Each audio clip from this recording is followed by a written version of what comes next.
हाँ जी, नमस्कार। स्वागत है आप सभी का धन्वंतरि के यूट्यूब चैनल पे। मेरा नाम रोहित वैद्वान, आप हैशटैग बच्चा पार्टी कुल मिलाकर अध्ययन में।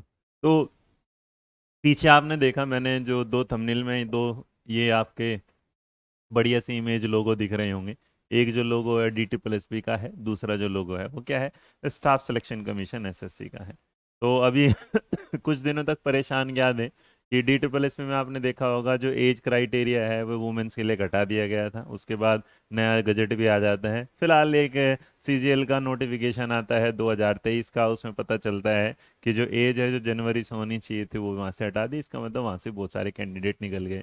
तो पहले टीचर की बारी होती थी, अब इंस्पेक्टर की बारी होगी, अगली बारी किसकी होगी। तो आप देखिएगा, साल साल में आप वैकेंसी निकालते हैं, इतने दिनों में वैकेंसी, उसके बाद पता चलता है कि हमारी वैकेंसी चाहे 4 साल में लिख लें चाहे 40 में, तुम्हारी उम्र हम उसी हिसाब से लेंगे जिस हिसाब से हम अपना नोटिफिकेशन निकालेंगे।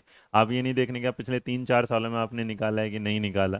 चलो भाई SSC में तो फिलहाल लगातार आ भी रहे हैं। आप सोचिए DTPSB की हालत क्या है, ना पिछले साल आया था ना पिछले उसके बाद, और आके ये कहते हैं कि एज जो होगी वो 30 ही मांगे, TGT PGT BRT। तो देख लो भैया, लेकिन एक अच्छी बात यह है कि हम में और SSC में और टीचिंग वाले में एक सबसे बढ़िया फ़र्क भी है और सबसे ख़राब फ़र्क भी है। सबसे बढ़िया तो मैं बोलूँगा कि जब भी SSC के बच्चों को ज़रूरत हुई तो उनकी सारे के सारी टीम, चाहे वो आपस में कितनी भी लड़ती झगड़ती हो, वो बच्चों के लिए साथ आ जाती है। और हमारे यहाँ कि अगर आप एक कैंपेन चलाना शुरू करेंगे तो कोई मुंह उठा के आएगा भी नहीं, कोई कुछ बोलेगा भी नहीं। तो एक फ़र्क है। और इसमें ये नहीं कि सब आए या जाएं, मतलब ये है कि कम्युनिटी ऐसी होनी चाहिए जिसमें आप लोग सारे साथ करें, क्योंकि एटलीस्ट हमें काम फाइनली क्या करना है, बच्चे के लिए करना है।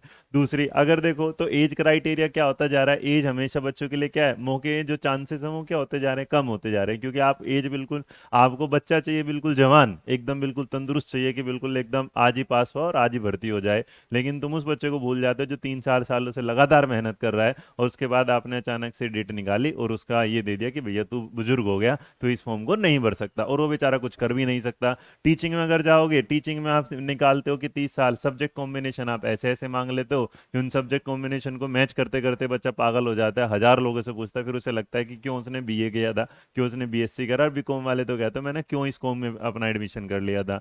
वैकेंसी के नाम पर आपके साथ क्या होता है कि आप कहते हैं कि टीचर रेशियो क्या है, पूरा है। और अगर आप देखेंगे यहाँ कहते हैं टीचर रेशियो पूरा है, लेकिन जब टेट की लिए आता है तो टेट आया, CTET आया, UP टेट आया, ये सब कहते हैं कि साल में कितना होगा, 2 बार होगा।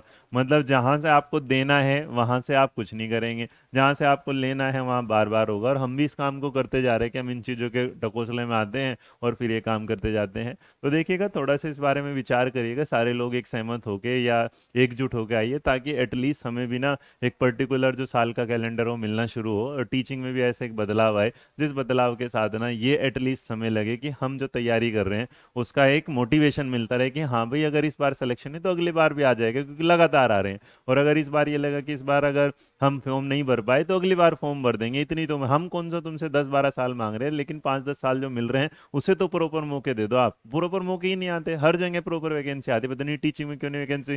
KVS ने 4 साल बाद वैकेंसी लेगी, 2-2.5 महीने पेपर ले लिया, अगले को 1 महीना, आज 28 के बाद कितना 18, 1 महीना 10 दिन हो गए, उसने रिजल्ट नहीं निकाल के दिया। बच्चे का मोटिवेशन वैसे डाउन हो जाता है। यहाँ पैटर्न भी तुरंत बदल जाता है, उसके एग्जाम का भी टाइम नहीं। ये मेरा वीडियो इसलिए नहीं था कि भाई मैं किसी को कंपेयर करना चाहता था, लेकिन बताना चाहता हूँ हमारी टीचिंग की स्थिति ऐसी हो गई है कि हम आपस में लड़ मर जाएंगे, लेकिन हम एक दूसरे के साथ अगर साथ चलें तो शायद हो सकता है हम बच्चों के भले के लिए कुछ कर पाएं। क्योंकि अब ना हमें इन टेट की जरूरत नहीं है, हमें जरूरत किसकी है, वैकेंसी की। और सब्जेक्ट कॉम्बिनेशन को एटलीस्ट इतना लगा। बीएड और जो JBT की लड़ाई है उन बच्चों को भी इसी वजह से लड़ाई है, क्योंकि बेचारे बीएड वालों के साथ क्या होता है, उनका सब्जेक्ट कॉम्बिनेशन ऐसा मांग लिया जाता है कि वो उसमें जान नहीं जाता। वरना कौन, एक बात बताओ, जिसका पे स्केल ज्यादा है वो क्यों PRT में आएगा, और PRT वाला भी परेशान नहीं होगा। ये क्या कर रहे हैं, बच्चों को ये आपस में लड़ा रहे हैं। तुम क्या करोगे, अभी आपस में लग जाओगे, बीएड की कुछ नहीं हो जाएगी, PRT वाला कुछ, PRT कुछ नहीं जाएगी, बीएड वाला कुछ। तो इस तरीके से हम आपस में लड़ रहे हैं। आप ना बिल्कुल एकदम तरीके से सब्जेक्ट कॉम्बिनेशन दे दो, कोई जरूरत ही नहीं। TGT वाला PRT में नहीं आएगा, PRT वाला बेचारा TGT में नहीं जा रहा। तो ये क्या हो रहा है, हम आपस में लड़वा दे रहे हैं इन बच्चों को कि नहीं सब्जेक्ट बीएड हुआ बाहर, अब इस पे लड़ना शुरू होगा। तो भैया आप लोग समझदार बनिएगा, आप लोग देखिएगा ये आपके साथ क्या हो रहा है।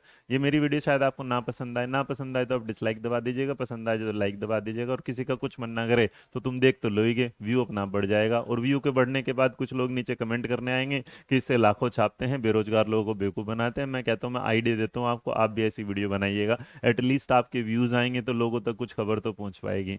मैच्योर बनिएगा, आप अपनों में कमी ना निकाल के ये देखिएगा कि आपके पास सच में क्या कम आ रहा है, और आपके पास कम आ रही है वैकेंसी, आपके पास कम आ रही है पोस्ट, आपके पास आ रही कम, आपका फ्यूचर बिल्कुल क्या होता जा रहा है, छोटा छोटा छोटा होता जा रहा है, जिसमें हर रोज आप ये सोच के मरते हैं कि कल क्या होने वाला है। किसी दूसरे को मत देखिए वो क्या कर रहा है, आप देखिएगा कि आप क्या कर रहे हैं। जय हिंद, जय भारत, नमस्कार, खुश रहें, मुस्कुराते रहें, ध्यान रखें।